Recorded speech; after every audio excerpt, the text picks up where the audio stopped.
ദേശീയ തലത്തിൽ തന്നെ ശ്രദ്ധേയമായ മണ്ഡലമാണ് ഉത്തർപ്രദേശിലെ അമേഠി. ഈ മാസം 20-ന് വോട്ടെടുപ്പ് നടക്കുന്ന അമേഠിയിലെ ജനങ്ങളുടെ പ്രതികരണം കാണാം. ഗൗതം അനന്തനാരായണൻ തയ്യാറാക്കിയ റിപ്പോർട്ടിലേക്ക്.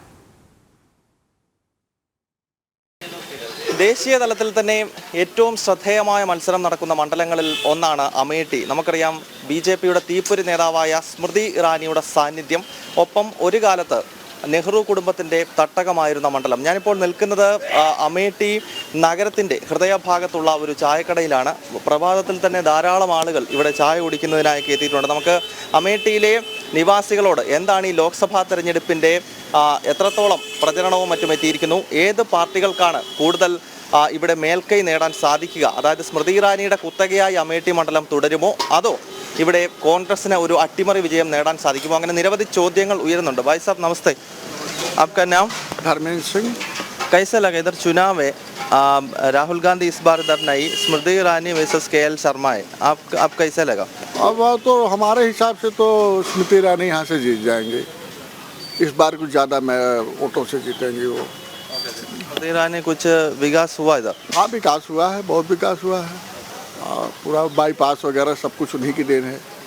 और लगातार योजना 5 साल बनी रही, क्षेत्र में आती जाती रही, देखती रही, मिलती रही, सुख दुख में आती जाती रही। हमको लगता है वही जीतेंगे। आपका शुभ नाम? धनंजय सिंह है। धनंजय जी, इस बार इधर कौन जीता है?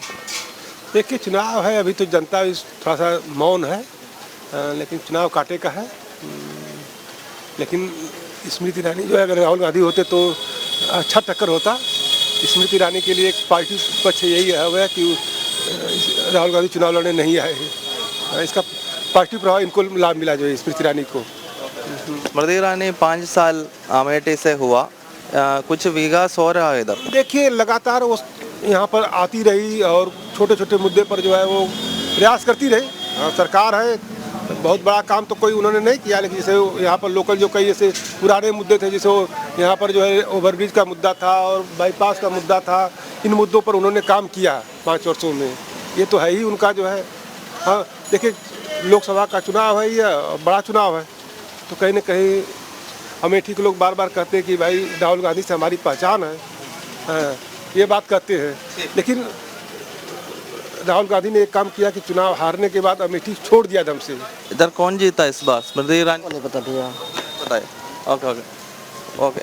എന്തായാലും ഇവിടെ ശക്തമായ മത്സരം നടക്കുന്നില്ല എന്നാണ് നമുക്ക് മനസ്സിലാക്കാൻ കഴിയുന്നത്. അതായത് നമുക്കറിയാം, സ്മൃതി ഇറാനി ഇവിടെ കഴിഞ്ഞ 5 വർഷക്കാലം തുടർച്ചയായി വികസന പ്രവർത്തനങ്ങൾ നടത്തുന്നു. അതോടൊപ്പം തന്നെ കഴിഞ്ഞ 5 വർഷക്കാലം ഈ മണ്ഡലം കേന്ദ്രീകരിച്ചുകൊണ്ട് പ്രവർത്തിക്കുന്നു. സ്വാഭാവികമായും രാഹുൽ ഇവിടേക്ക് വരാതിരുന്നതിൻ്റെ തന്നെ ഏറ്റവും അടിസ്ഥാനപരമായ കാരണം BJPക്കെതിരെ അല്ലെങ്കിൽ സ്മൃതി ഇറാനിക്കെതിരെ ഒരു വലിയ മത്സരം നടത്തുവാൻ രാഹുലിന് കഴിയത്തില്ല എന്ന കൃത്യമായ ബോധ്യത്തിൻ്റെ അടിസ്ഥാനത്തിലാണ്. ഇവിടെ പൊതുജനങ്ങളോട് സംസാരിക്കുമ്പോഴും സ്മൃതി ഇറാനിക്ക് വലിയ മേൽക്കൈ ലഭിക്കുന്നു എന്നാണ് നമുക്ക് മനസ്സിലാക്കാൻ കഴിയുന്നത്. അമേഠിയിൽ നിന്ന് ഉണ്ണി കെ വാര്യർക്കൊപ്പം ഗൗതം അനന്തനാരായണൻ, ജനം.